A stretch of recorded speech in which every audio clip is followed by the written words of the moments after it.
Welcome to Uncommon Knowledge. I'm Peter Robinson.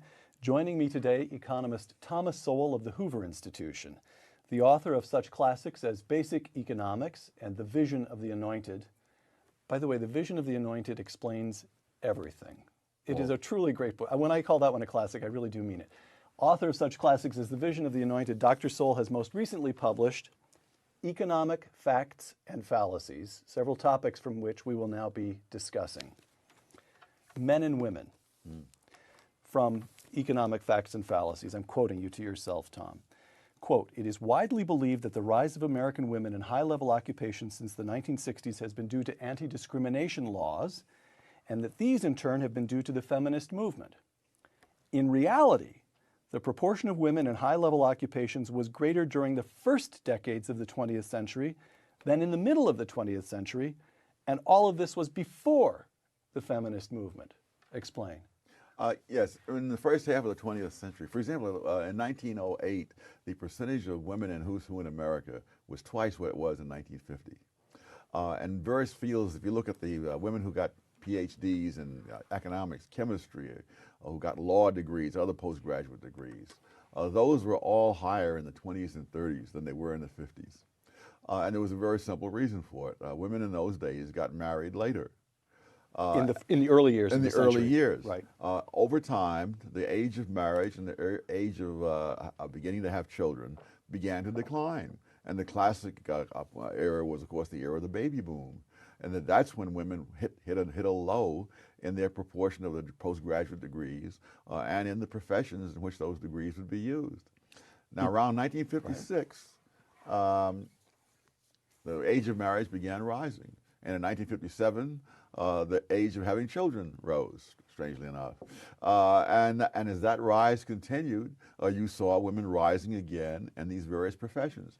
So that now one of the professions they reached in 1972, the same proportion they had had back in 1932.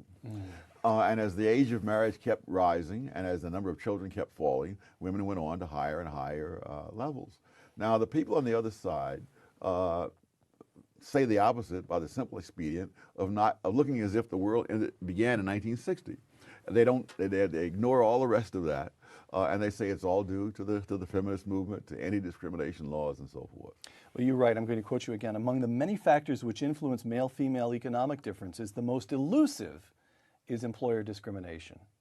Yes, that when you correct for all the various factors, such as the number of hours worked, the continuous employment versus taking a few years out to have children and so on. You take all that into account, the differences between men and women become quite trivial. If you look at the academic world, or as far back as 1969, women who were never married and who had earned higher incomes than men who had never married.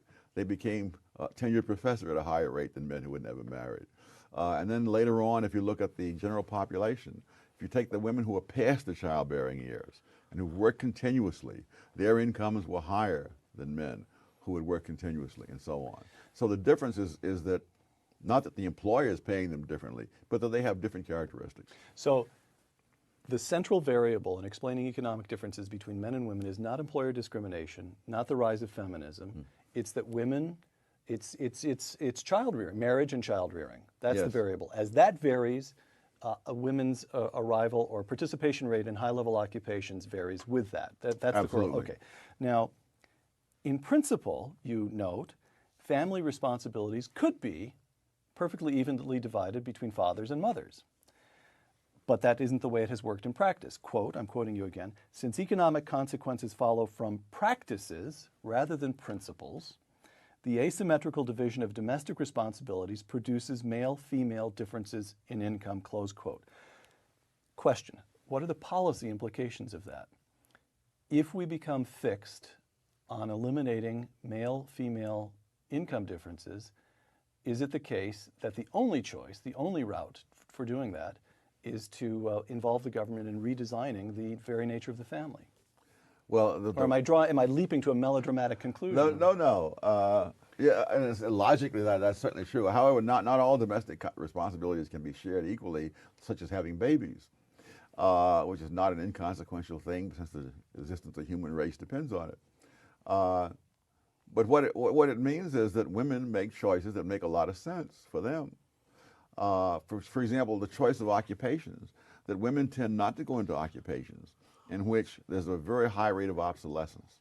I mean, and if you're a computer engineer and you take 5 years out to have a child and have the child up to the age where you can put him in daycare, well, my gosh, the world has changed. Your job is gone. You'd have to start way back.